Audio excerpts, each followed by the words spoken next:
नमस्ते, मैं एडवोकेट पूजा भदौतिया फिर से आपके साथ एक वीडियो लेकर आई हूँ। एक नया मामला जो कि सुप्रीम कोर्ट के द्वारा रूलिंग हुआ है।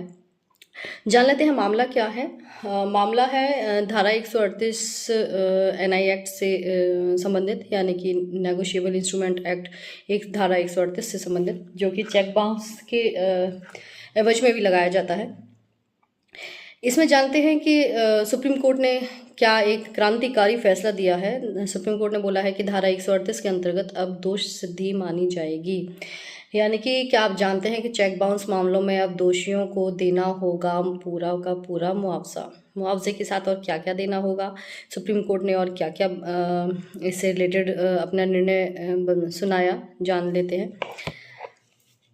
सुप्रीम कोर्ट ने स्पष्ट किया है कि धारा 138 ऑफ एनआई एक्ट, यानी कि नेगोशिएबल इंस्ट्रूमेंट एक्ट के अंतर्गत दोष सिद्धि के साथ जुर्माना अनिवार्य है।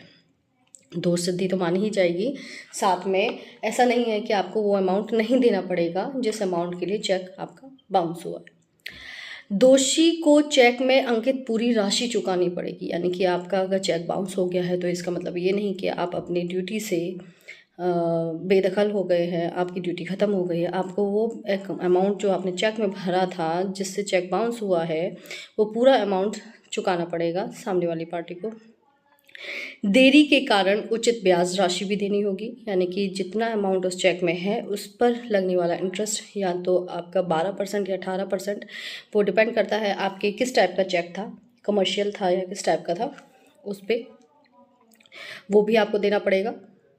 और मुआवजा भी इसमें आपको सम्मिलित किया गया है सुप्रीम कोर्ट के द्वारा। इसमें आपके लिए पीड़ित को हुए नुकसान का उचित मुआवजा भी शामिल होगा, यानी कि उस चेक बाउंस होने के कारण जो ट्रांजैक्शंस रुकी हैं पार्टी की, एक कहें तो पीड़ित पार्टी की जो ट्रांजैक्शंस रुक गई हैं, जिसकी वजह से उसको एक नुकसान उठाना पड़ा है, डैमेजेस जो हैं वो भी उसको मिलेंगे। यानी कि आपकी 3 चीज़ें हो गई। आपका चेक बाउंस होने से आप उस ड्यूटी से विरक्त नहीं हो सकते, आपको वो अमाउंट फिर भी देना पड़ेगा।